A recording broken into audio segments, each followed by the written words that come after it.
الله الله الله الله الله الله الله الله الله الله الله الله لا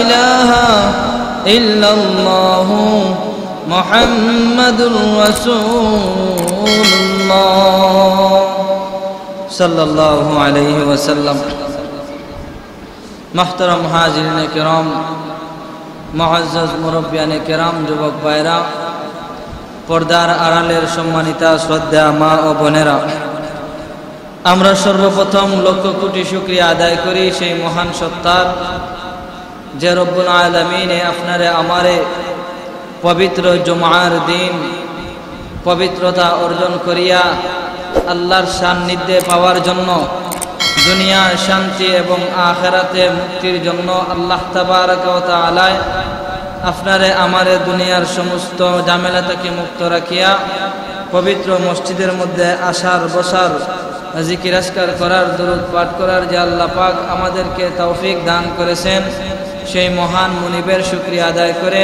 আমরা জুড়ে সুরে বলি আলহামদুলিল্লাহ।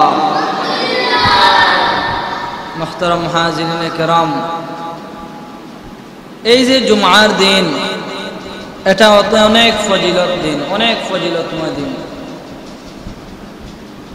এই জুমার দিন এমন একটা সময় আছে আকায়ে নাম্বার তাজদারে মদিনা মুহাম্মদুর রাসূলুল্লাহ সাল্লাল্লাহু আলাইহি ওয়াসাল্লাম বলেন যে আমার উম্মত জায়েজ তরিকায় যে দোয়া করবে আল্লাহ তাবারক ওয়া তাআলা আমার উম্মতের সেই দোয়া আল্লাহ কবুল করে নেবেন সুবহানাল্লাহ। এজন্য এই জুমার দিনের ফজিলত অনেক।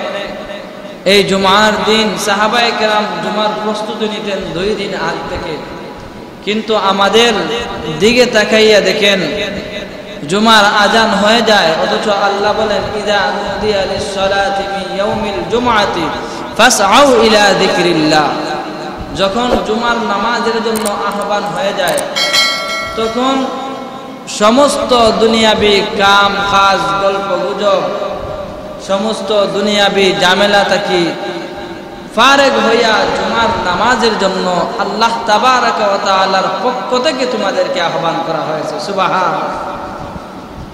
এই জন্য সপ্তাহের মধ্যে শ্রেষ্ঠ দিন হলো জুমার দিন। এই জুমার দিনের যদি কোনো ব্যক্তি কদর করে জুমার দিনের যদি ফজিলত কোনো ব্যক্তি জানতো তাহলে মসজিদে সর্বপ্রথম আসার জন্য এত আগ্রহী হয়ে যেত যে প্রতিযোগিতা শুরু হয়ে যেত সুবহানাল্লাহ। এইদিকে আলোচনার বিষয় নয়, আজকে আলোচনার বিষয় হলো যে নবী করিম সাল্লাল্লাহু আলাইহি ওয়াসাল্লামকে আল্লাহ তাবারক ওয়া তাআলা আমাদের জন্য রহমত হিসাবে প্রেরণ করেছেন সুবহানাল্লাহ। নবী করিম সাল্লাল্লাহু আলাইহি ওয়াসাল্লামকে এমন একজন পয়গম্বর এমন একজন হাবিব আল্লাহ রাব্বুল আলামিন প্রেরণ করেছেন যিনি যাকে আল্লাহ সর্বপ্রথম সৃষ্টি করেছেন তো শ্রেষ্ঠত্বের ঘোষণা দেওয়ার জন্য আল্লাহ সর্বশেষে সেই নবীকে প্রেরণ করেছেন সুবহানাল্লাহ। মোট কথা আল্লাহর নবী সাল্লাল্লাহু আলাইহি ওয়াসাল্লামকে যদি আল্লাহ সৃষ্টি না করতেন তো আসমানকে সৃষ্টি করতেন না। আল্লাহর নবী সাল্লাল্লাহু আলাইহি ওয়াসাল্লামকে যদি আল্লাহ সৃষ্টি না করতেন জমিন সৃষ্টি করতেন না। নবীকে সৃষ্টি না করলে আমাদের সৃষ্টি হতো না। নবীকে সৃষ্টি না করলে মূসা কালিমুল্লাহ হতে পারতেন না। নবীকে সৃষ্টি না করলে ঈসা রূহুল্লাহ হতে পারতেন না। নবীকে সৃষ্টি না করলে ইব্রাহিম খলিলুল্লাহ হতে পারতেন না। নবীকে সৃষ্টি না করলে আল্লাহ তাবারক ওয়া তাআলা হযরতে ইসমাঈল যাবিহুল্লাহ হতে পারতেন না। মোট কথা আল্লাহর নবীকে সৃষ্টি করেছেন তো তাদেরকে এই উপাধিগুলো দেওয়া হয়েছে সুবহানাল্লাহ। শুধু তাই না, আল্লাহর নবী সাল্লাল্লাহু আলাইহি ওয়াসাল্লাম এমন একজন নবী এমন একজন রহমত স্বরূপ আল্লাহ রাব্বুল আলামিন সেই নবীকে এমন কিছু দায়িত্ব দিয়ে প্রেরণ করেছেন এই দায়িত্বের উপরে অর্পিত হওয়ার পরে মহান রব্বুল আলামিন খুশি হইয়া ওই নবীর উম্মতদেরকে রব্বুল আলামিন এক একটা করে রব্বুল আলামিন গুণের সার্টিফিকেট দিয়েছে। সুবহানাল্লাহ। নবী সাল্লাল্লাহু আলাইহি ওয়াসাল্লামকে যদি আল্লাহ সৃষ্টি না করতেন তো ইমাম বুখারী আসতেন না, নবীকে সৃষ্টি না করলে তিরমিজি আসতো না, নবীকে সৃষ্টি না করলে ইবনে দাউদ ইবনে মাজা আসতো না, নবীকে সৃষ্টি না করলে আবু বকর সিদ্দিক হতে পারতেন না, নবীকে সৃষ্টি না করলে ওমর ফারুক হতে পারতেন না, নবীকে সৃষ্টি না করলে উসমান জুন নুরাইন হতে পারতেন না, নবীকে সৃষ্টি না করলে আলী আসাদুল্লাহ হতে পারতেন না, নবীকে সৃষ্টি না করলে ইমাম আবু হানিফা পৃথিবীর মধ্যে আসতেন না, নবীকে সৃষ্টি না করলে হানাফি মাযহাব আসতো না, নবীকে সৃষ্টি না করলে শাফিঈ মাযহাব আসতো না, নবীকে সৃষ্টি না করলে হাম্বলি মাযহাব আসতো না, নবীকে সৃষ্টি না করলে মালিকি মাযহাব আসতো না। মূলত ওই সবগুলা আসার একমাত্র কারণই হলো আমাদের নবী সাল্লাল্লাহু আলাইহি ওয়াসাল্লাম। সুবহানাল্লাহ। এজন্য এমন একজন নবী আল্লাহ প্রেরণ করেছেন, কিতাবের মধ্যে তালাশ করলে পাওয়া যায় যে আল্লাহ তাবারাক ওয়া তাআলা 6 লক্ষ সাহাবায়ে 6 লক্ষ পয়গম্বরদেরকে আল্লাহ জমিনে সৃষ্টি করেছেন। তো আপনার আমার নবীকে সৃষ্টি করেছেন সর্বশেষে আল্লাহ তাবারাক ওয়া তাআলা নবীর পূর্বে 6 লক্ষ পয়গম্বর আল্লাহ জমিনে প্রেরণ করেছেন। সেই নবীদের আদম থেকে নিয়ে ঈসা রূহুল্লাহ পর্যন্ত কোন পয়গম্বরের আগমনের কথা যেই কিতাব তাদেরকে দেওয়া হয়েছে বলা হয় নাই, কিন্তু আপনার আমার যেই নবী মুহাম্মদুর রাসূলুল্লাহ সাল্লাল্লাহু আলাইহি ওয়াসাল্লামের আগমনের কথা শুধু নয়, আল্লাহর নবীর প্রতিটা অঙ্গ প্রত্যঙ্গের কথা আল্লাহ রহমত হিসাবে তুলে ধরেছেন। সুবহানাল্লাহ। আল্লাহর নবী সাল্লাল্লাহু আলাইহি ওয়াসাল্লাম এমন একজন রহমত প্রেরিত নবী। আল্লাহর নবী সাল্লাল্লাহু আলাইহি ওয়াসাল্লামকে আল্লাহ রাব্বুল আলামিন সান্তনা দিয়ে বলেন, নবী গো, কাফের কুফারেরা আপনাকে ইন্নাহু লামাজনুন, আব্দুল্লাহর ছেলে মুহাম্মদ পাগল পাগল বলে ঘোষণা করে। ও নবী, আপনাকে ইন্না শানিআকা হুয়াল আবতার, আপনাকে নির্বংশ বলে গালি দেয়। আপনি মরে যাওয়ার পরে নাকি আপনাকে কোনো মানুষ স্মরণ করার মতো থাকবে না। না না না, আপনার নাম তো কিয়ামত পর্যন্ত থাকবে। এমনকি আমি আল্লাহ আপনাকে এমন একটা কিতাব দান করেছি, এই কিতাবের মধ্যে শুধু নামের মধ্যে সীমাবদ্ধ নয়, এই কিতাব যখন তেলাওয়াত করা হবে এই কোরআনে আপনার অঙ্গ প্রত্যঙ্গের কথাও তারা তেলাওয়াত করবে। সুবহানাল্লাহ। কাফের কুফারেরা বলেছিল আপনাকে নির্বংশ, আপনার নাম মুছে যাবে আপনি যাওয়ার পরে। না, আপনার নাম মুছা তো দূরের কথা, নবী গো, আপনার অঙ্গ প্রত্যঙ্গের কথাগুলোও আমি আল্লাহ কোরআনে তুলে ধরেছি। আর এই কোরআন যখন পাঠ করবেন নামের সাথে আপনার অঙ্গ প্রত্যঙ্গের কথাও মানুষ পাঠ করবে। সুবহানাল্লাহ। এজন্য মুহতারাম হাজিরিনে কেরাম, আল্লাহ রাব্বুল আলামিন আপনাকে আমাকে এমন একজন নবী আমাদের মডেল হিসাবে আদর্শ হিসাবে দিয়েছেন। এই নবীর আদর্শ যদি তুমি গ্রহণ করতে পারো, এই নবীর পথের পাতে যদি তুমি হতে পারো, আল্লাহ বলেন লাকাদ কানা লাকুম ফি রাসূলিল্লাহি উসওয়াতুন হাসানাহ। ও দুনিয়ার মানুষেরা, অবশ্যই অবশ্যই আমি আল্লাহ রাব্বুল আলামিন তোমাদের জন্য মডেল, তোমাদের জন্য আদর্শ, তোমাদের জন্য ওয়া ইন্নাকা লাআলা খুলুকিন আযীম, তোমাদের জন্য মডেল, তোমাদের জন্য আদর্শ হিসাবে উত্তম চরিত্রবান আমি আমার পয়গাম্বরকে দিয়ে দান করেছি। সুবহানাল্লাহ। এই নবীর আদর্শ যদি অনুসরণ করেন তাহলে আল্লাহ তাবারাকা ওয়া তাআলা দুনিয়াতে আপনাকে আদর্শে আদর্শিত হওয়ার জন্য শান্তি দান করবেন। তো পরকালে মান আতা আল্লাহু, আল্লাহ তাবারাকা ওয়া তাআলা বলেন যে মান আতা আর রাসূল ফাকাদ আতা আল্লাহ, যে আমার রাসূলের ইতাআত করবে, আনুগত্য করবে, তো সে অবশ্যই আমি আল্লাহরও ইতাআত করে নিল। সুবহানাল্লাহ। এজন্য আল্লাহ রাব্বুল আলামিনকে পাওয়ার মাধ্যম হলো বিশ্ব নবী মুহাম্মদুর রাসূলুল্লাহ সাল্লাল্লাহু আলাইহি ওয়াসাল্লাম। আপনি যদি একটা চেয়ারম্যানের কাছে যাইতে চান, তো চেয়ারম্যানের কাছে যাইতে হলে আপনাকে একটা ফর্ম ফিল আপ করতে হয়, তারপরে দারোয়ানের কাছে একটা গ্রান্টেড করতে হয়। একজন এমপির কাছে যাইতে হলে এমপির নিম্ন শ্রেণীর লোকগুলার সাথে যোগাযোগ করতে হয়। আপনি প্রধানমন্ত্রীর সাথে যোগাযোগ করতে হলে আপনি বড় বড় প্রেসিডেন্টের সাথে, এমপি মন্ত্রীর সাথে যোগাযোগ করে প্রধানমন্ত্রীর সাক্ষাৎ পাইতে হয়। আল্লাহ রব্বুল আলামিন জানিয়ে দিলেন, বান্দা আমি আল্লাহ রব্বুল আলামিন তোমাদের জন্য এমন একজন পেয়ারা হাবিব মডেল হিসেবে তোমাদেরকে দান করেছি। এই হাবিবের অনুসরণ এবং অনুকরণ যদি করে যাও, যেমনি চেয়ারম্যানের সাথে যোগাযোগ করতে হলে মানুষের প্রয়োজন হয়, প্রধানমন্ত্রীর সাথে যোগাযোগ করতে হলেও মানুষের প্রয়োজন হয়, লোকেশন ছাড়া কোনো কিছু হয় না। ঠিক তেমনি ভাবে আমি আল্লাহ রব্বুল আলামিনের সাথে যদি তোমরা যোগাযোগ করতে চাও, আমি আল্লাহর মহব্বতের চাদরে যদি তোমরা অভ্যন্তরে প্রবেশ করতে চাও, এই যোগাযোগের একমাত্র মডেল হিসাবে বিশ্বনবী মুহাম্মদুর রাসূলুল্লাহ সাল্লাল্লাহু আলাইহি ওয়াসাল্লামকে দিয়েছি। তোমরা যখনই আমি আমার পেয়ারা হাবিবকে ভালোবাসবা, মডেল হিসাবে, আদর্শ হিসাবে তোমরা গ্রহণ করে নিবা, তৎক্ষণাৎ আমি আল্লাহ রব্বুল আলামিন তোমাদেরকে বান্দা হিসাবে কবুল করে নিব। আল্লাহ বলেন, কুল ইন কুনতুম তুহিব্বুনাল্লাহ ফাত্তাবিউনি ইউহিব্বুকুমুল্লাহ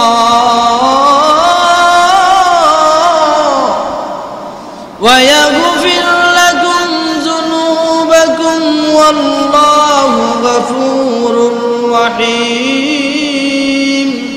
আল্লাহ রাব্বুল আলামিন বলেন, ও বান্দা, ও আমার পেয়ারা হাবিব, আপনি জানিয়ে দিন, তারা যদি আমি আল্লাহর মহব্বত চায়, আমি আল্লাহ রাব্বুল আলামিনের দিদার চাই, তাহলে আপনি মুহাম্মদুর রাসূলুল্লাহ সাল্লাল্লাহু আলাইহি ওয়াসাল্লামকে ভালোবাসেন। এই ভালোবাসা মানে কি? আপনার আদর্শ গ্রহণ করে নে। যখন আপনার আদর্শ গ্রহণ করে নিবে, তখন আমি আল্লাহ রাব্বুল আলামিন তাকে ভালোবেসে নিব। সুবহানাল্লাহ। এজন্য আল্লাহর ভালোবাসা পাইতে হলে নবীজির মহব্বত প্রয়োজন। আল্লাহর ভালোবাসা পাইতে হলে নবীজির আদর্শ প্রয়োজন। আল্লাহর ভালোবাসা পাইতে হলে নবীজির আদর্শ ছাড়া আল্লাহর ভালোবাসা হাসিল করা যায় না। আল্লাহকে সন্তুষ্ট করতে চাইলে নবীজির আদর্শ ছাড়া আল্লাহকে সন্তুষ্ট করা যায় না। এজন্য আল্লাহ রব্বুল আলামিন পবিত্র কালামুল্লাহ শরীফে বলেন, ওয়ামা আরসালনাকা ইল্লা রাহমাতাল লিল আলামিন। ও দুনিয়ার মানুষেরা শোনো, আমি আল্লাহ রব্বুল আলামিন তোমাদের জন্য আমার হাবিবকে রহমত স্বরূপ হিসাবে প্রেরণ করেছি। সুবহানাল্লাহ। নবীজিকে আল্লাহ রহমত স্বরূপ হিসাবে প্রেরণ করেছেন। নবীজিকে আল্লাহ রহমত স্বরূপ হিসাবে প্রেরণ করেছেন। কিভাবে রহমত স্বরূপ হিসাবে প্রেরণ করেছেন এবং নবীজি কিভাবে দুনিয়াতে আগমন হয়েছেন, মুহতারাম হাজিরিনে কেরাম, একটু তালাশ করে দেখেন যে আমরা যখন দুনিয়াতে আগমন করব, তখন আমাদের যখন প্রসব হয়েছিল, কিতাবের মধ্যে লিখেন যে মানুষ সন্তান যখন ভূমিষ্ঠ হয় জমিনে, একটা দুর্গন্ধযুক্ত একটা দুর্গন্ধ বাহির হইতে থাকে। কিন্তু আল্লাহর হাবিব জনাবে মুহাম্মদুর রাসূলুল্লাহ সাল্লাল্লাহু আলাইহি ওয়াসাল্লাম যখন দুনিয়ার জমিনে যখনই ভূমিষ্ঠ হয়েছেন, তো কিতাবের মধ্যে লিখেন যে আল্লাহর নবী মায়ের গর্ভ থেকে যখন প্রসূতি হয়েছেন, মায়ের গর্ভ থেকে যখন দুনিয়াতে আগমন করেছেন, তো আল্লাহর নবীর এই আগমনের দুনিয়াটা একটা সুগন্ধে সুগন্ধিত হয়ে গেছিল। শুধু তাই না, আল্লাহর নবী সাল্লাল্লাহু আলাইহি ওয়াসাল্লাম দুনিয়াতে আগমন হওয়ার পরে সুগন্ধ ছড়িয়েছিল। তাই না, আমরা যখন ভূমিষ্ঠ হয়ে যাই, ভূমিষ্ঠ হওয়ার পরে আমরা দুনিয়ার জমিনে আসার পরে আমাদের জবান থেকে কান্না শুরু হয়ে যায়। কিন্তু আল্লাহর নবী সাল্লাল্লাহু আলাইহি ওয়াসাল্লাম যখন জমিনের মধ্যে আসলেন, জমিনের মধ্যে যখন ভূমিষ্ঠ হলেন, জমিনের মধ্যে যখন আল্লাহর নবী আসলেন, তো আল্লাহর নবী সাল্লাল্লাহু আলাইহি ওয়াসাল্লাম সর্বপ্রথম মায়ের রহম থেকে আল্লাহর নবী সিজদায় অবনত হয়ে জমিনের মধ্যে আসলেন। সুবহানাল্লাহ। সিজদা অবনত হয়ে আসলেন। কিতাবের মধ্যে লিখেন আমরা কাঁদি, নবীজি সিজদা অবনত হয়ে জমিনে আসলেন, লম্বা সিজদা দিলেন। মা ফাতেমা আম্মাজান আমেনা ডাক দিয়ে বলেন, আমার সন্তান যখন ভূমিষ্ঠ হলো, আমার সন্তান ভূমিষ্ঠ হওয়ার পরে জমিনে সিজদারত অবস্থায় ভূমিষ্ঠ হলো। কিছু সময় সিজদা দেওয়ার পরে এই ছোট্ট সন্তানটা আকাশের দিকে তাকাইলো, শাহাদাত আঙ্গুল তুলে কার সাথে যেন কথা বলতেছিল। সুবহানাল্লাহ। শাহাদাত আঙ্গুল তুলে কার সাথে যেন কথোপকথন চলতেছে। কিতাবের মধ্যে লিখেন কুলতামা কুলতা, মহান রব্বুল আলামিনের সাথে প্যারা হাবিব জনাবে মুহাম্মদুর রাসূলুল্লাহ সাল্লাল্লাহু আলাইহি ওয়াসাল্লাম দুনিয়াতে যখন আগমন করেছিলেন, তখন সিজদায় অবনত হইয়া উপরের দিকে শাহাদাত আঙ্গুল তুলে আল্লাহর সাথে কথা বলা শুরু করে দিলেন, আল্লাহর সাথে কথা বলা শুরু করে দিলেন। কিছু সময় কথা বলার পরে নবীজি সিজদা অবনত হয়ে আবার চিত হয়ে শুয়ে রইলেন। নবীজি যখন চিত হয়ে শুয়ে রইলেন, আম্মাজান আমেনা ওনাকে কুলে নিলেন, ওনার মা গর্ভধারিণী মা কুলে নিলেন। কিতাবের মধ্যে লিখেন মা আমেনা যখন কুলে নিলেন, আল্লাহর নবী সাল্লাল্লাহু আলাইহি ওয়াসাল্লামের কামরার ঘরের ছাদটুকু ফাঁকা হয়ে গিয়েছিল। ছাদ ফাঁকা হওয়ার পরে এমন কুয়াশা রহমত নাজিল হইতে থাকলো, ঘরটা কুয়াশায় আবরণ হয়ে গেছে, আচ্ছন্ন হয়ে গেছে। আল্লাহর তরফ থেকে একটা গায়বী আওয়াজ আসলো, হাদা হাদা তিফলু গায়বু হাদা তিফল, ও জিবরাইল তাড়াতাড়ি যাও, যেই বাচ্চাটা দুনিয়াতে এই মুহূর্তে প্রসব হয়েছে ওই বাচ্চাটাকে তুমি গায়েব করে দাও। সুবহানাল্লাহ। গায়বু হাদা তিফল, এই বাচ্চাটাকে তোমরা গায়েব করে দাও। আসমানের নবীজির কামরার মোবারকে যেখানে ভূমিষ্ঠ হয়েছেন ওই ছাদটুকু ফাঁকা হয়ে নবীজিকে জিবরাইল তুলে নিলেন। জিবরাইল নবীজিকে তুলে নেওয়ার পরে আল্লাহ তাবারাকা ওয়া তাআলা ডাক দিয়ে বলেন, ও জিবরাইল আমার বন্ধুকে মাশরিক থেকে মাগরিব, দুনিয়ার এক প্রান্ত থেকে অপর প্রান্তর সমস্ত পৃথিবীটাকে তোমরা ঘুরাইয়া নিয়ে আসো। মুহূর্তের মধ্যে নবীজিকে সারা পৃথিবীটা আচ্ছন্ন করিয়া সারা পৃথিবীটা নবীজিকে মুহূর্তের মধ্যে জিবরাইল ঘুরাইয়া নিয়ে আসলেন।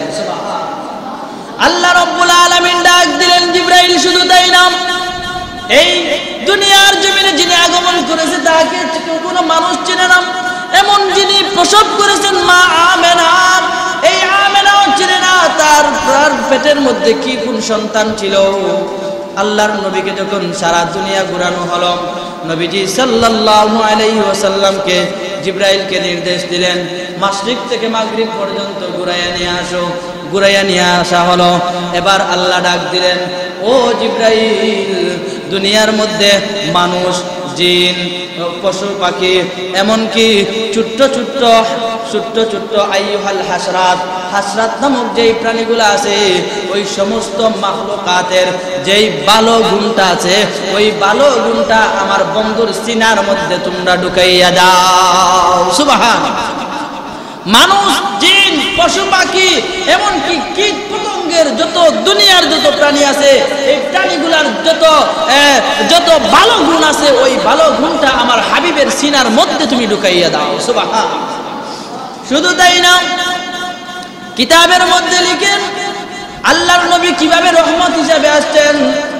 আল্লাহ রাব্বুল আলামিন জিবরাইলকে ডাক দিয়ে বলেন, জিবরাইল সমস্ত মাখলুকাতের ভালো গুণগুলা তুমি ঢুকাইয়া দাও। শুধু তাই না, ও জিবরাইল 20 জন নবীর 20টা গুণ কিতাবের মধ্যে উল্লেখ করে বলেন, এই 20 জন নবীর 20টা গুণ আমার বন্ধু মুহাম্মদুর রাসূলুল্লাহ সাল্লাল্লাহু আলাইহি ওয়াসাল্লামের সিনার মধ্যে ঢুকাইয়া দাও। সুবহানাল্লাহ। এই 20টা গুণ কি?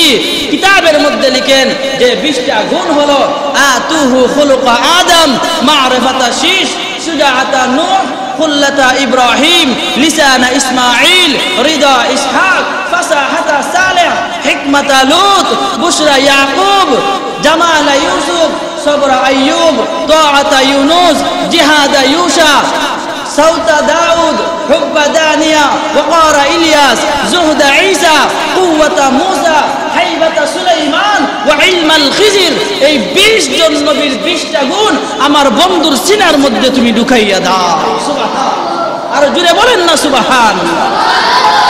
হে জিবরাইল, আমার এই বন্ধু যেমন তেমন বন্ধু নয়, আমার এই বন্ধু হলো রাহমাতুল লিল আলামিন। যাকে সৃষ্টি না করলে আসমান জমিন কুল কায়নাত সৃষ্টি করতাম না। এই নবীকে সমস্ত প্রাণীগুলার ভালো গুণটা ঢুকাইয়া দাও। এমন কি ও জিবরাইল, এই মুহাম্মদুর রাসূলুল্লাহ আমার বন্ধু যে রহমতের নবী হবে, এই জন্য 20 জন নবীর নাম ধরে 20টা গুণ এসেছে। ওই 20 জন নবীর 20টা গুণ এই ছোট্ট শিশু বাচ্চার সিনার মধ্যে তুমি ঢুকাইয়া দাও। সুবহানাল্লাহ, 20টা গুণ ঢুকাইয়া দেওয়া হলো। মা আমেনা বলেন, দেওয়ার পরে আল্লাহর নবী সাল্লাল্লাহু আলাইহি ওয়াসাল্লামকে আবার মা আমেনার কুলের মধ্যে ফিরাইয়া দেওয়া হলো। আবু তালেব ডাক দিয়ে বলেন, বাতিজা, তুমি যখন দুনিয়ার মধ্যে আসছিলে তোমার খেলার সাথে কেউ ছিল না, তোমার ভাই ছিল না, বোন ছিল না, কেউই ছিল না, কিন্তু আকাশের চাঁদ রাত্রিবেলা তোমার সাথে খেলা করার জন্য জমিনে নেমে আসতো। সুবহানাল্লাহ, আল্লাহ রাব্বুল আলামিন তোমাকে এমন ভাবে রহমত হিসাবে প্রেরণ করেছেন, দুনিয়ার কোন মানুষের ডাকে আকাশের চাঁদ দ্বিখণ্ডিত হয় না, দুনিয়ার কোন পয়গম্বরের ডাকে আকাশের চাঁদ দ্বিখণ্ডিত হয় না, দুনিয়ার কোন পয়গম্বরের ডাকে আকাশের সূর্য লড়াচড়া করে না, দুনিয়ার কোন পয়গম্বরের ডাকে সময়টা এদিক সেদিক হয় না। কিন্তু ও বাবু, আমার বাতিজা আবু তালেব বলেন, বাতিজা রে, তুমি এমন একজন রহমতের নবী এসেছ, তুমি আঙ্গুল দিয়ে ইশারা করলে আকাশের চাঁদ দ্বিখণ্ডিত হইতে মুহূর্তেও সেকেন্ড দেরি করে না। अशजार में रहते हैं नबूवत की शहादत, अशजार में रहते हैं नबूवत की शहादत, तशकीक कमर में तू है अंगुल की इशारत, तशकीक कमर में तू है अंगुल की इशारत, मौला मेरा आका मेरा रहमत की नबी है, मौला मेरा आका मेरा रहमत की नबी है, ताजदार मदीना हमारा तुम अरबी है, ताजदार मदीना हमारा तुम अरबी है, मैं तालिब मौला हूँ मेरे इश्क निराला, मैं तालिब मौला हूँ मेरे इश्क निराला, ऐ जुमला जहाँ जिसकी तजल्ली से उजाला, ऐ जुमला जहाँ जिसकी तजल्ली से उजाला, कौनाइन के मुख्तार खुदा तुमको बनाया, कौनाइन के मुख्तार खुदा तुमको बनाया, उम्मत की निगाहबान खुदाया बनाया, उम्मत की निगाहबान खुदाया बनाया। আল্লাহু আকবার। সেই নবীকে আল্লাহ এমন একজন প্যারা হাবিব হিসাবে প্রেরণ করেছেন যে আল্লাহ তাবারক ওয়া তাআলা সেই নবীকে রাহমাতুল লিল আলামিন হিসাবে প্রেরণ করেছেন, যে নবীকে এমন কিছু গুণ দিয়েছেন, সমস্ত মাখলুকাতের গুণ দেওয়ার পরে 20 জন নবীর 20টা গুণ স্পেশালি দেওয়ার পরে আওয়াজ আসলো, আল্লাহ 20 জন নবীর 20টা গুণ দিয়েছেন, তো 100 লক্ষ নবী রয়েছে, তাদের কি অবস্থা হবে? আল্লাহ বলেন, ও জিবরাইল, সমস্ত আদম নবী থেকে নিয়া ঈসা রূহুল্লাহ পর্যন্ত যত পয়গম্বর আছে, সমস্ত পয়গম্বরের চরিত্র এই মুহাম্মদুর রাসূলুল্লাহ সাল্লাল্লাহু আলাইহি ওয়াসাল্লাম শিশু বাচ্চার সিনার মধ্যে ঢুকাইয়া দাও। সুবহানাল্লাহ, সমস্ত পয়গম্বরের চরিত্র আল্লাহর নবীজির সিনার মধ্যে ঢুকাইয়া দিয়া মা আমেনার কাছে পাঠানো হলো। নবী আসলেন, আস্তে আস্তে বড় হতে থাকলেন, আস্তে আস্তে বড় হতে যখন নবীজি সাল্লাল্লাহু আলাইহি ওয়াসাল্লামের মা আমেনা 6 বছর বয়সে ছোট বাচ্চা রেখিয়া আমেনা দুনিয়া থেকে বিদায় নিয়ে গেলেন। আমেনা দুনিয়া থেকে বিদায় নেওয়ার পরে আল্লাহর নবী সাল্লাল্লাহু আলাইহি ওয়াসাল্লামের লালন পালন করেছেন দাদা আব্দুল মুত্তালিব।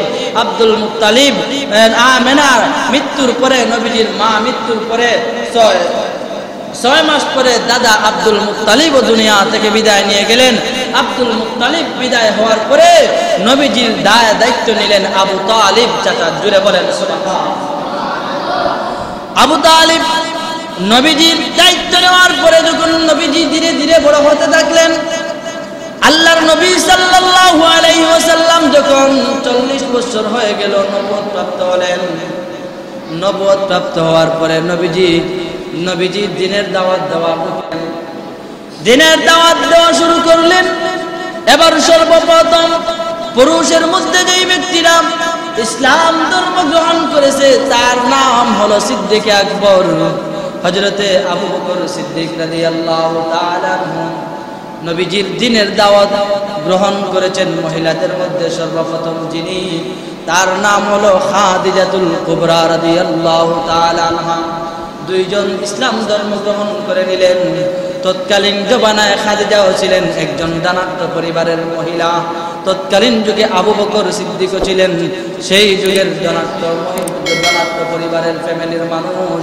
কিন্তু ওনারা ইসলাম ধর্ম গ্রহণ করার পরে ইসলামের জন্য, ইসলামের মান মর্যাদা সমুন্নত করার জন্য, মানুষকে পায়ে হাত দিয়ে বোঝানোর জন্য, মানুষকে ওয়াদাক্কির ফাইন্না যিকরা তানফাউল মুমিনিন, তাদের মানুষদের কাছে সুন্দর সুন্দর বাক্য নিয়ে পৌঁছানোর জন্য বিভিন্নভাবে তাদের এই সম্পত্তিগুলা ইসলামের জন্য অক্ষ করে দিয়েছিল।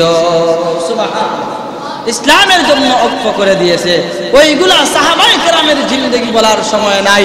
নবীজি কেমন রহমতের নবী ছিলেন। নবীজি সাল্লাল্লাহু আলাইহি ওয়াসাল্লাম দিনের দাওয়াত দিতেছেন দাওয়াত দিয়ে আবু বকর সিদ্দিক রাদিয়াল্লাহু তাআলা আনহু ইসলাম ধর্ম কবুল করে নিলেন। ইসলাম ধর্ম কবুল করে তখন নবীজি সাল্লাল্লাহু আলাইহি ওয়াসাল্লামের কাছে 5টা আয়াত নাজিল হয়েছিল। প্রথমে সূরা আলাকের প্রথম 5 আয়াত, ইকরা বিসমি রাব্বিকাল্লাযী খালাক, খালাকাল ইনসানা মিন আলাক, ইকরা ওয়া রাব্বুকাল আকরাম আল্লাযী আল্লামা বিল কলম, আল্লামাল ইনসানা মা লাম ইয়ালাম। এই 5টা আয়াত যখন নাজিল হয়েছে, নবীজির তেলাওয়াত শুনে আবু বকর সিদ্দিক রাদিয়াল্লাহু তাআলা আনহু এই আয়াতগুলো মুখস্থ করে নিয়েছেন। সুবহানাল্লাহ। সিদ্দিক আকবর যখন মুখস্থ করে নিলেন, ফ্যামিলির মধ্যে একমাত্র আবু বকর সিদ্দিক মুসলমান, আর সবাই তখন মুসলমান হন নাই। আবু বকর ঘরের মধ্যে এই পবিত্র কোরআনের সূরাতুল আলাকের প্রথম 5 আয়াত যখন আল্লাহর নবীর শিখানো নাজিলকৃত আয়াতগুলো যখন তেলাওয়াত করেন, আশেপাশের ইহুদিরা ডাক দিয়ে বলে, ও উম্মে খায়ের, আবু বকরের মা, তোমার সন্তানকে বলে দাও সে মুহাম্মদের কাছ থেকে যা শুনেছে তা যেন আস্তে আস্তে তেলাওয়াত করে। এই তেলাওয়াত শুনে আমাদের অন্তরের মধ্যে কি যেন একটা ধাক্কা লাগে। সুবহানাল্লাহ। হে আবু বকরের মা, তোমার সন্তানকে বলবা যে তেলাওয়াত করে তাকে বাধা দেই না, সে যেন ধীরে স্থির ভাবে তেলাওয়াত করে, আস্তে আস্তে তেলাওয়াত করে। এইভাবে যখন আল্লাহর নবী সাল্লাল্লাহু আলাইহি ওয়াসাল্লামের মা আবু বকর সিদ্দিকের মাকে যখন এইভাবে নির্দেশনা দিলেন, আবু বকর আস্তে আস্তে তেলাওয়াত করে। কিন্তু আল্লাহ যে বলেছেন যাদাতুহুম ঈমানা, কোরআন তেলাওয়াত করলে ঈমানের স্পিডটা বৃদ্ধি হয়ে যায়। আবু বকর তেলাওয়াত করে আস্তে আস্তে, কিন্তু তেলাওয়াতে মজা লেগে যায়, ভালো লেগে যায়, তো আবু বকর জোরে তেলাওয়াত করা শুরু করে দেয়। সুবহানাল্লাহ।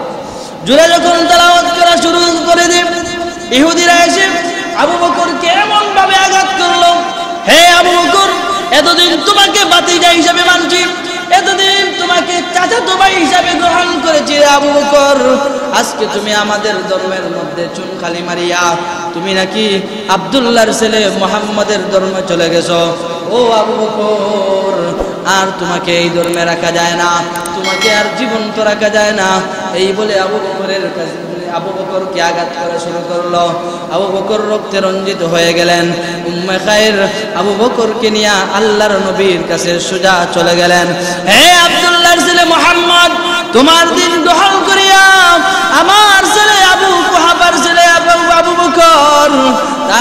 ছাড়া বাইরে থেকে তো আঘাত করেছে, কি করে মা হিসাবে সহ্য করি।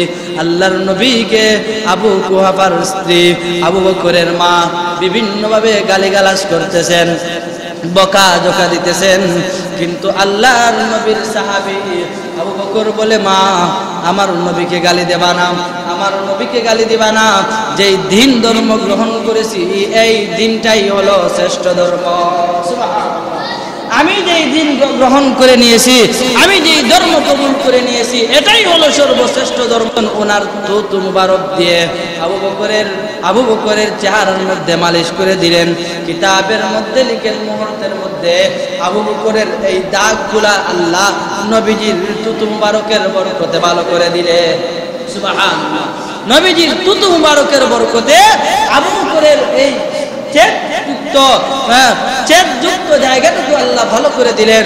তো এই অবস্থা দেখিয়া আবু কুহাফার স্ত্রী আবু বকরের মা বলে, ইয়া রাসূলুল্লাহ, আমি আসছিলাম আপনাকে গালিগালাজ করার জন্য। যেই নবী মুহূর্তের মধ্যে, যেই নবীর মালিক, যে আল্লাহ ওয়াহদানিয়তের দাওয়াত গ্রহণ করার পরে রক্তে রঞ্জিত মানুষ মুহূর্তের মধ্যে ভালো হতে পারে, ওই মালিক ভালো করে দিতে পারে, আসলে ওটাই হলো সর্বশ্রেষ্ঠ ধর্ম। ইয়া রাসূলুল্লাহ, আমি আবু কুহাফার স্ত্রী আপনাকে সাক্ষী রাখিয়া, আমার সন্তানকে সাক্ষী রাখিয়া আপনার হাতে বায়াত গ্রহণ করে আমি এই মুহূর্তে কালেমা পড়ে মুসলমান হয়ে গেলাম। কিভাবে রহমত নবী, আল্লাহর নবী সাল্লাল্লাহু আলাইহি ওয়াসাল্লাম মক্কা বিজয় হয়ে গেল। মক্কার মানুষেরা এমন নির্যাতন করলো নবীজির উপরে, নির্যাতন করলো, নবীজি সিজদায় গেলে উটের নারী বুড়ি নবীজির গর্দান মুবারকে দিয়ে দিত। নবীজি মসজিদে নবীজি মসজিদে যাওয়া আর রাস্তার মধ্যে গর্ত খনন করে দিত। একজন বুড়িমা ছিল, ওই বুড়িমাটা বিভিন্ন ধরনের কাঁটাযুক্ত জিনিসগুলা রাস্তার মধ্যে ফেলে দিত, যাতে আব্দুল্লাহর ছেলে মুহাম্মদ আঘাত পায়, কষ্ট পায়। নাউজুবিল্লাহ। নবীজি মক্কা ছেড়ে যখন মদিনায় চলে গেলেন, আবার মদিনা থেকে মক্কা বিজয় করে যখন মদিনা থেকে 10,000 সাহাবী নিয়ে মক্কার উদ্দেশ্য যখন রওনা দিলেন, মক্কার মধ্যে যেই সমস্ত কাফের কুফারেরা আল্লাহর নবী সাল্লাল্লাহু আলাইহি ওয়াসাল্লামকে আঘাত করেছিল, এবার তারা ভয় পেয়ে গেল।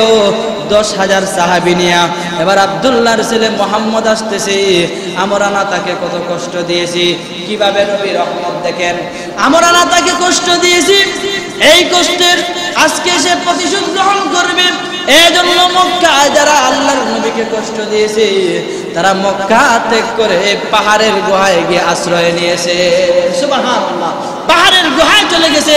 আজকে আব্দুল্লাহর ছেলে মুহাম্মদ মদিনা থেকে মক্কায় আসতেছে, আজকে আমাদেরকে আস্ত রাখবে না, না আর মক্কায় থেকে লাভ নাই, আব্দুল্লাহর ছেলে মুহাম্মদ আমাদেরকে হত্যা করে ফেলবে, চলো ভাগো মক্কা ছাড়ো। এই মক্কা ছাড়িয়া তারা যখন হেরা পর্বতের গুহার মধ্যে আশ্রয় নিল, নবীজি মদিনা থেকে যখন মক্কার দিকে আসতেছেন, একজন বৃদ্ধ মহিলাকে পাইলেন, একটা গাট্টি নিয়ে মহিলাটা হাঁটতে পারতেছে না। নবীজি ডাক দিয়ে বলেন, মা তুমি কোথায় যাচ্ছ গো মা? তখন বৃদ্ধ মহিলা ডাক দিয়ে বলে, হে মদিনার যুবক, তোমাকে তো দেখতে বড় ভালো মানুষ দেখা যায়, চেহারা এত সুন্দর, তোমাকে দেখতে মনে হচ্ছে তুমি মদিনা থেকে মক্কার দিকে আসতেছো। তুমি কি জানো না আব্দুল্লাহর ছেলে মুহাম্মদ মক্কা বিজয় করে নিয়েছে? আমরা কত কষ্ট দিয়েছি আব্দুল্লাহর ছেলে মুহাম্মদকে। এখন আব্দুল্লাহর ছেলে মুহাম্মদ এসে যদি আমাদেরকে মক্কায় পায় তাহলে আস্ত রাখবো না। এই ভয়ে আমরা মক্কা পলায়ন করে হেরা পর্বতের গুহায় আশ্রয় নিতেছি। সুবহানাল্লাহ। নবীজি ডাক দিয়ে বলেন, ও মা, তুমি কি আব্দুল্লাহর ছেলে মুহাম্মদকে চিনো নাকি বলে নাম? নবীজি ওই বুড়ি মাকে বলেন, মা তুমি কি আব্দুল্লাহর ছেলে মুহাম্মদকে চিনো বলে নাম? বলে, মা গো তুমি ওই কোথায় যাচ্ছ? বলে, ওই হেরা পর্বতের গুহায় আশ্রয় নিতেছি, আমার কওমের লোকেরা ওইখানে অবস্থান করেছে। মা তুমি এইখানে কি জন্য যাও? আমি তোমার গাড়িটা বয়ে ওই হেরা পর্বতের গুহায় আশ্রয় দিয়ে আসি। বলে, না না, আমার কাছে টাকা নাই, করি নাই, তোমাকে বিনিময় হিসাবে কি দিব? একটা টাকাও নাই, তুমি আমার গাড়ি নিতে হবে না, আমি বৃদ্ধ মহিলা কষ্ট করে এই গাড়িটা নিয়ে চলে যেতে পারবো। আল্লাহর নবী বলেন, না মা না, এত কষ্ট করবা তুমি, আবার আব্দুল্লাহর ছেলে মুহাম্মদের বয়ে তুমি মক্কা ছাড়তেছো মা, চলো না, বিনা পরিশ্রমিকে তোমার গাড়ি তোমার গন্তব্যস্থানও আমি মদিনার যুবক পৌঁছাইয়া দিব। সুবহানাল্লাহ।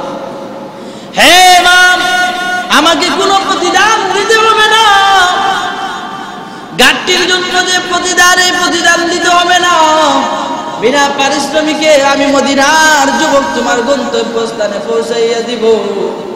এই বলে বৃদ্ধ মহিলার গাড়িটা বিশ্ব নবী মুহাম্মদুর রাসূলুল্লাহ সাল্লাল্লাহু আলাইহি ওয়াসাল্লাম কাদের মধ্যে নিয়ে গেলেন। সুবহানাল্লাহ। নবীজি কাদের মধ্যে ওই বৃদ্ধ মহিলার হেরা পর্বতের গুহায় পৌঁছাইয়া দেওয়ার জন্য গাড়ি নিলেন। নবীজি যাইতেছেন, বুড়িমা বলতেছে, বাবা রে, তুমিও আর মক্কায় যেও না, তোমাকে দেখতে বড় ভালো মানুষ দেখা যায়, তোমাকে যদি আব্দুল্লাহর ছেলে মুহাম্মদ পায় হয়তো তোমাকেও মেরে ফেলবে, এত সন্ত্রাসী আব্দুল্লাহর ছেলে মুহাম্মদ, সে আসলে তোমাকেও আস্ত রাখবে না। এই বলে মহিলা বিশ্ব নবীকে এইভাবে তাকিদ করতেছে, তালকিন করতেছে। আল্লাহর নবীর চেহারা থেকে, নবীজির চোখ থেকে জোর জোর করে পানি পড়তেছে। সুবহানাল্লাহ। হে মা, তুমি কিভাবে জানলে আব্দুল্লাহর ছেলে মুহাম্মদ সন্ত্রাসী? তুমি কিভাবে জানলে মা আব্দুল্লাহর ছেলে মুহাম্মদ মক্কার মানুষগুলাকে কাতল করার জন্য যাচ্ছে? বৃদ্ধ মহিলা বলে, আমার কওমের লোকেরা বলতেছে। এবার বৃদ্ধ মহিলাকে বলেন নবীজি, মা গো, চলো না, মক্কায় চলো, আব্দুল্লাহর ছেলে মুহাম্মদে তোমাকে আঘাত করবে না। বৃদ্ধ মহিলা ডাক দিয়ে বলে, না রে বাবা না, তুমি যদি যেতে হয় তাহলে তুমি চলে যাও, আমার ব্যাগ আমার কাছে দিয়ে যাও। যেই মক্কা সন্ত্রাসী আব্দুল্লাহর ছেলে মুহাম্মদের জন্য ছাড়তেছি, ওই মক্কায় আর ঢুকবো না, আমাদেরকে মেরে ফেলবে। আল্লাহর নবী যাচ্ছেন, গন্তব্যস্থানে যাওয়ার পরে এবার মহিলা বলে, বাবারে, এইখানে আমার গন্তব্যস্থান, ওইখানে তুমি আমার গাড়িটা রাখো। এবার ওই বৃদ্ধ মহিলা পাহাড়ের গুহায় যে তার কওমের লোকেরা আশ্রয় গ্রহণ করেছে তাদেরকে ডাক দিয়ে বলে, হে আমার কওমের লোকেরা, তোমরা না বলেছিলাম আব্দুল্লাহর ছেলে মুহাম্মদ আমাদেরকে কাতল করে দিবে? আমি বৃদ্ধ মহিলা গাড়ি নিয়ে আসতেছি রে। এই দেখো, দুনিয়ার মধ্যে এখনো ভালো মানুষ আছে। এই যুবক, ফুটফুটে যুবক, এত সুন্দর চেহারাওয়ালা যুবকটা বিনা পারিশ্রমিকে আমার গাড়ি তোমাদের কাছে পৌঁছাইয়া দিয়েছে। একটাবার মাথা উত্তোলন করে তার দিকে তাকাইয়া দাও। তার কওমের লোকেরা যখন হেরা পর্বতের গুহা থেকে, পাহাড়ের গুহা থেকে যখন মাথা উত্তোলন করে দেখে আশ্চর্যরে, যেই মুহাম্মদের বয়ে মক্কা থেকে মদিনা, মক্কা থেকে হেরা পর্বতের গুহায় আশ্রয় নিলাম, ওই আব্দুল্লাহর ছেলে মুহাম্মদের সন্তান মুহাম্মদ দেখি বৃদ্ধ মহিলার সাথে এসে পৌঁছেছে। সুবহানাল্লাহ। যার বয়ে পাহাড়ের গুহায় আশ্রয় নিলাম, ওই বৃদ্ধ মহিলা কি করলো? ওই লোকটাকে নিয়ে আমাদের কাছে নিয়ে আসলো, আমাদেরকে তো আর আস্ত রাখবে না। তখন ওই পাহাড়ের গুহার লোকেরা ডাক দিয়ে বলে, হে মহিলা, তুমি কাকে নিয়ে এসেছো জানো নি? বলে, কাকে নিয়ে এসেছি? বলে, যার বয়ে মক্কা ছেড়ে পাহাড়ের গুহায় আশ্রয় নিয়েছি, ওই ব্যক্তি তোমার সাথে আব্দুল্লাহর ছেলে মুহাম্মদ। সুবহানাল্লাহ। मोहम्मद अरबी है व नबी रस्ते पे शोवा, मोहम्मद अरबी है व नबी रस्ते पे शोवा, आलम हुआ उसकी पैदाइश के उजाला, आलम हुआ उसकी पैदाइश के उजाला, मोहम्मद की रोशन से दुनिया की उजाला, मोहम्मद की रोशन से दुनिया की उजाला, हम तेरा उम्मत की खुदाया बनाया, हम तेरा उम्मत की खुदाया बनाया। ओ ये शिशु জানুনি, যেই আব্দুল্লাহর ছেলে মুহাম্মদের ভয়ে আমরা মক্কা ছেড়ে পাহাড়ের গুহার মধ্যে আশ্রয় নিয়েছি, ওই আব্দুল্লাহর ছেলে মুহাম্মদ দেখি তোমার সাথে এসেছে। মহিলা অপলকে তাকাইয়া দেখে আল্লাহর নবীর চেহারার দিকে তাকায়, আর ওই মহিলা কাঁপতে কাঁপতে চোখ থেকে ঝর্ণার মতো পানি ছেড়ে দে। সুবহানাল্লাহ। জুড়ে বলেন না সুবহানাল্লাহ। হে আমার কওমের লোকেরা, আব্দুল্লাহর ছেলে মুহাম্মদ নাকি? বলে হ্যাঁ, ওই ব্যক্তি হলো আব্দুল্লাহর ছেলে মুহাম্মদ। বলে সত্যি কিনা? বলে হ্যাঁ। বলে তুমি কি মুহাম্মদ? বলে হ্যাঁ আমি মুহাম্মদ। বলে ইয়া রাসূলুল্লাহ, ইয়া হাবিবাল্লাহ, আমি বৃদ্ধ মহিলা, আমার জান এবং মাল আপনার জন্য কুরবান হোক। আমি যদি জানতাম আপনি বিশ্ব নবী হবেন, আমি মরে গেলেও আপনার কাছে আমার গাট্টিগুলা দিতাম না। ওগো নবীজি, আমার কওমের লোকেরা আপনাকে পাগল বলেছে, আমার কওমের লোকেরা আপনাকে সন্ত্রাসী বলে গালিগালাজ করতেছে। ইয়া রাসূলুল্লাহ, যেই ব্যক্তি বিনা পারিশ্রমিকে 4-5 কিলোমিটার দূরে আমার বিনা পারিশ্রমিকে গাট্টি নিয়ে এসে পৌঁছাইয়া দে, ওই ব্যক্তি কখনো সন্ত্রাসী হতে পারে না। ইয়া রাসূলুল্লাহ, এই যে পাহাড়ের গুহার কওমের লোকেরা আমাকে অযথা আমাকে আপনার উপর মিথ্যা অপবাদ দিয়েছে গো নবীজি, তাদের সাথে আমি আর থাকতে চাই না।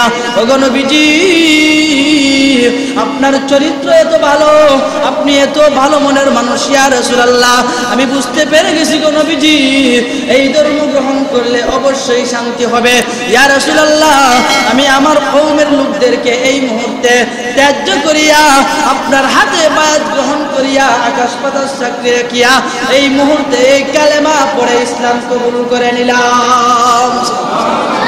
শফিউল উম্মাহ হামারা নবী রোজ কিয়ামত, শফিউল উম্মাহ হামারা নবী রোজ কিয়ামত, शफाअत करेगा अल्लाह के पास गुनाहगार उम्मत, शफाअत करेगा अल्लाह के पास गुनाहगार उम्मत। ला इलाहा इल्लल्लाह, ला इलाहा, ला इलाहा इल्लल्लाह, ला इलाहा इल्लल्लाह, ला इलाहा, ला इलाहा, ला इलाहा इल्लल्लाहु मुहम्मदुर রাসূলুল্লাহ সাল্লাল্লাহু আলাইহি ওয়াসাল্লাম। মুহতারাম হাজিরিন কিরাম, দেখেন মানুষদেরকে কিভাবে কাফের কুফারেরা ধোঁকা দিয়েছে, আর আল্লাহর নবী মানুষকে কিভাবে আদরে চরিত্র দেখিয়ে, মডেল দেখিয়ে, আদর্শ দেখিয়ে, ভালো কথা বলে ইহসান করে নবীজি আদর্শ মডেল হিসেবে নবীজি দুনিয়ার জমিনে এসেছেন। তো নবীজির চরিত্র দেখে মানুষ কালেমা পড়ে মুসলমান হয়ে যেত। সুবহানাল্লাহ। আবু জেহেল যখন আবু জেহেলের আল্লাহর নবী সাল্লাল্লাহু আলাইহি ওয়াসাল্লাম যখন মক্কায় দ্বীনের দাওয়াত দিতেছেন, তো আল্লাহর নবী সাল্লাল্লাহু আলাইহি ওয়াসাল্লামকে কাতল করে দেওয়ার জন্য এক ইহুদি পাদ্রী জানছিল সে মক্কায় আব্দুল্লাহর ছেলে মুহাম্মদ আসবে, এজন্য সে একটা কুকুর পোষণ করেছিল। কুকুর, যে ওই কুকুরটা লালন পালন করবে আর বড় হওয়ার পরে এই কুকুরের মাধ্যমে আব্দুল্লাহর ছেলে মুহাম্মদ থেকে দুনিয়া থেকে বিদায় করে দেবে। জুড়ে বলেন না। যদি মানুষ নবীকে না চিনে, আসমান জমিনের যত মাখলুকাত আছে সব মাখলুকাতকে আল্লাহ জিব্রাইলের মাধ্যমে ঘোষণা দিয়েছেন, ও জিব্রাইল ঘোষণা দেও, উনি হলেন রাহমাতুল লিল আলামিন, আর উনি যা বলবেন, উনি যা করবেন, উনি যা অর্ডার করবেন, আমি আল্লাহর নির্দেশে ওই নবীর অর্ডার ওই মাখলুকগুলা মানতে হবে। সুবহানাল্লাহ। নবীজি সাল্লাল্লাহু আলাইহি ওয়াসাল্লাম নবুয়ত প্রাপ্ত হলেন। এবার ওই ইহুদির কুকুরটা আস্তে আস্তে বড় হয়ে গেল, নবীজি পরিচিত হয়ে গেলেন আখেরি নবী হিসাবে। নবী কিভাবে আমাদের জন্য রহমত হিসাবে আসছেন। আল্লাহর নবী সাল্লাল্লাহু আলাইহি ওয়াসাল্লামকে ওই ইহুদি একদিন দাওয়াত দিল, আব্দুল্লাহর ছেলে মুহাম্মদ, আমার বাড়িতে তোমার দাওয়াত গ্রহণ করবা।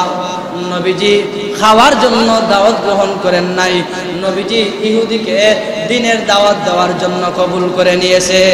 সুবহানাল্লাহ। দ্বীনের দাওয়াত গ্রহণ করার জন্য কবুল করে নিয়েছে। আর আমরা তো বর্তমান সমাজে নামাজি হোক বেনামাজি হোক শুধু দাওয়াত খাইলেও চলবো, কিন্তু মানুষকে নামাজের দিকে ডাকার মধ্যে নাই, মানুষকে ভালো কাজের দিকে ডাকার মধ্যে নাই, মানুষকে দিনের দাওয়াতের পথে ডাকার মধ্যে নাই। না, উলামায়ে কেরাম সহ তাবলীগে যারা তাবলীগ করেন, যারা দিনের পথে দাওয়াত দেন, সমস্ত মুসলমানের একান্ত কাম্য হলো মানুষদেরকে গুমরাহি থেকে বেনামাজি থেকে মানুষকে নামাজের দিকে আহ্বান করা। আল্লাহ যেন সকলকে তৌফিক দান করেন, সকলে বলি আমিন। এই ইহুদিটা নবীজিকে দাওয়াত দিয়েছিল, দাওয়াত আল্লাহর নবী গ্রহণ করলেন, খাবারের জন্য গ্রহণ করেন নাই, আল্লাহর নবী গ্রহণ করলেন তো ইহুদিকে কালেমার দাওয়াত দেওয়ার জন্য দাওয়াত গ্রহণ করেছে। সুবহানাল্লাহ। নবীজি আসতেছেন তো ইহুদির গেটের মধ্যে যখন আসলেন, আসার পরে ওই পালনেওয়ালা কুকুরটাকে যে লালন পালন করে দুধ কলা খাওয়াইয়া পুষিয়ে রেখেছিল, ওই কুকুরটাকে ওই ইহুদি ব্যক্তিটা ডাক দিয়ে বলতেছে, হে কুকুর, তোমাকে এতদিন লালন পালন করেছি, একটা উদ্দেশ্য ছিল আব্দুল্লাহর ছেলে মুহাম্মদকে কাতল করে দিবে, কামড়াইয়া দুনিয়া থেকে বিদায় করে দিবে। এখন সময় এসে গেছে, আব্দুল্লাহর ছেলে মুহাম্মদ গেটের মধ্যে আসতে দেরি হবে, তুমি কুকুর যেন ওই আব্দুল্লাহর ছেলে মুহাম্মদের উপরে ঝাঁপিয়ে পড়ে কামড়াইয়া ওই আব্দুল্লাহর ছেলে মুহাম্মদকে যেন দুনিয়া থেকে বিদায় করে দাও। জুড়ে বলেন না। আচ্ছা, আপনাদের কাছে বলি, যেই কুকুরটা নবীজিকে কামড়ানোর জন্য নির্দেশ দিতেছে, আল্লাহর তরফ থেকে ওই কুকুরকে নবীজিকে চিনিয়ে দেওয়া হয়েছে। সুবহানাল্লাহ। আর জুড়ে বলেন না সুবহানাল্লাহ। আল্লাহর নির্দেশে দিতে, হে চতুষ্পদ জানোয়ার, আমার পয়গম্বর যেই বাড়ির মধ্যে দাওয়াত দেওয়ার জন্য নিয়োজিত হয়েছে, ওই পয়গম্বরের একটা লুমের মধ্যেও তুমি আঘাত করবা না। যখন নবীজি গেটের ভিতরে প্রবেশ করলেন, ইহুদি বলে যা কামড়া, কুকুরটা যায় না, আবার ইহুদি আঘাত করে চাবুক দিয়ে কুকুরটা চলে যায়। নবীজির পায়ের মধ্যে চুমু দিয়া আবার ইহুদির কাছে চলে আসে, আবার চাবুক মারে, আবার নবীজির কাছে আঘাত সহ্য না করতে পেরে চলে যায়, নবীজির পায়ের মধ্যে চুম্বন দিয়ে আবার চলে আসে। এইভাবে 3 বার নবীজির পায়ের মধ্যে চুম্বন দিয়েছে। ইহুদি ডাক দিয়ে বলে, কুকুর, এতদিন তোকে পুষিয়ে রেখেছি আব্দুল্লাহর ছেলে মুহাম্মদকে ধ্বংস করার জন্য, কিন্তু তুই তো আমার কথা শুনস না, দুধ খোলা খাওয়াইয়া তোরে পোষণ করেছিলাম তাকে ধ্বংস করে দেওয়ার জন্য, তার কাছে যাস আবার চলে আসিস, এটা কি জন্য? ওই কুকুরটা আল্লাহর কাছে ফরিয়াদ করে, আল্লাহ, আপনি চাইলে চতুষ্পদ জানোয়ারকেও মানুষের মতো কথা বলাইতে পারো। আল্লাহ অনেক হরিণের মাধ্যমে কথা বলাইছেন, অনেক বাঘের মাধ্যমে কথা বলাইছেন, অনেক গাছের মাধ্যমে মানুষের মতো কথা বলাইছেন, এই কুকুরের মাধ্যমেও মানুষ এইভাবে কথা বলে, এইভাবে কথা বলার শক্তি দিয়েছে। কুকুরকে আঘাত করে রক্ত রঞ্জিত হয়ে গেছে। এবার নবীজির পায়ের মধ্যে চুম্বন দিয়া এবার নবীজির সামনে গিয়া কুকুরটা ইহুদি ব্যক্তির সামনাসামনি হয়ে বলে, ও ইহুদি, তুমি শুনে রাখো, তুমি মনে করেছো তুমি কয়েকদিন, কয়েক বছর, কয়েক ঘন্টা, কয়েক মুহূর্ত আমাকে দুধ কলা খাওয়াইয়া পুষাইয়া রেখেছো, এই জন্য রাহমাতুল লিল আলামিনের উপরে আমি আঘাত করব? না না না, ও ইহুদি, আমাকে তুমি একবার নয় 1000 বার যদি চাবুক মেরে যদি আমাকে দুনিয়া থেকে বিদায় করে দাও, আব্দুল্লাহর ছেলে মুহাম্মদের গায়ে আঘাত করব তো দূরের কথা, তুমি যদি ইহুদি আব্দুল্লাহর ছেলে মুহাম্মদের কোনো ক্ষতি করতে চাও, যেই কুকুরকে তুমি দুধ পোষণ করাইয়া খাওয়াইয়া বড় করেছো, এই কুকুরটা মুহাম্মদুর রাসূলুল্লাহ সাল্লাল্লাহু আলাইহি ওয়াসাল্লামের পক্ষে হইয়া তুমি ইহুদিকে দুনিয়া থেকে বিদায় করে জাহান্নামের মধ্যে পৌঁছাইতে একটা সেকেন্ডও দেরি করব না। হে ইহুদি, তুমি মনে করতেছো তুমি দুধ কলা পোষণ করাইয়া আমাকে বড় করতেছো? না না না, ওই নবীর কারণে তুমিও এসেছো, ওই নবীর কারণে আমি চতুষ্পদ জানোয়ারও এসেছি, এই নবীর বরকতে তুমি আমাকে খাওয়াইয়েছো, এই নবীর বরকতে তোমাকেও ওই আল্লাহ রাব্বুল আলামিন খাওয়াইয়াছেন। ও ইহুদি, শুনে রাখো, এই উনি এমন একজন নবী রাহমাতুল লিল আলামিন, ওনাকে মারবো দূরের কথা, ওনার সাথে যদি কোনো বেয়াদবি করো তাহলে তুমি যে আমার মালিক, আমি যে তোমার রাখাল, এটা আমি আর বরদাস্ত করব না, ফারেক হয়ে যাব। তোমার মতো ইহুদিকে কুকুরকে দুনিয়া থেকে বিদায় করতে। ও ওই কুকুরের কথার মাধ্যমে আল্লাহ তাবারক ওয়া তাআলা নবীজিকে ইহুদিকে চিনাইয়া দিলেন। এবার ইহুদি ডাক দিয়ে বলে, ইয়া রাসূলুল্লাহ, আমি মনে করেছিলাম আমরাই সবচেয়ে শ্রেষ্ঠ ধর্ম এসেছি। না, আপনি যেই ধর্ম নিয়ে এসেছেন সেটাই ধর্ম, আপনি যেই ধর্ম প্রচার এবং প্রসার করেছেন সেটাই শান্তির ধর্ম। ওগো নবীজি, দিনভর আপনার সাথে বেয়াদবি করেছি, দিনভর আপনার নাফরমানি করেছি, আপনাকে কিভাবে দুনিয়া থেকে বিদায় করে দেওয়া যায় এই জ্ঞান ধারণা করেছি। আজকে থেকে তওবা করলাম গো, আর আপনার সাথে বেয়াদবি করব না, আপনার দুশমনি করব না। ওগো নবীজি, আমাকে মাফ করে দেন, আর আমি সহ আমার ফ্যামিলির যত মানুষ আছে এই মুহূর্তে আমাদেরকে কালেমা পড়াইয়া মুসলমান বানিয়ে দেন। সুবহানাল্লাহ। ইহুদি ব্যক্তিটা কালেমা পড়ে নবীজির কাছে কালেমা পড়ে মুসলমান হয়ে গেছে। সুবহানাল্লাহ। এজন্য মুহতারাম হাজিরিনে কেরাম, সেই নবীজির যদি আদর্শ, ওয়ামা আরসালনাকা ইল্লা রাহমাতাল লিল আলামিন, আল্লাহ যে নবীকে রাহমাতুল লিল আলামিন হিসেবে প্রেরণ করেছেন, ওটাকে যদি আমরা বুঝতাম, লাকাদ কানা লাকুম ফি রাসূলিল্লাহি উসওয়াতুন হাসানাহ, নবীজি যে আদর্শ হিসেবে এসেছেন এটা যদি আমরা বুঝতাম, তাহলে আজকে মুসলমানের এই অধঃপতন হতো না। আল্লাহ পাক রব্বুল আলামিন আমাদেরকে নবীজির আদর্শে আদর্শিত হয়ে ইসলাম ধর্মের মধ্যে হায়াতে জিন্দেগিটা নবী এবং কোরআন এবং সুন্নাহ অনুযায়ী জিন্দেগি গড়ার জন্য তৌফিক দান করেন। সকলে বলি আমিন। ওয়া আখিরু দাওয়ানা আনিল হামদুলিল্লাহি রাব্বিল আলামিন। আসসালামু আলাইকুম।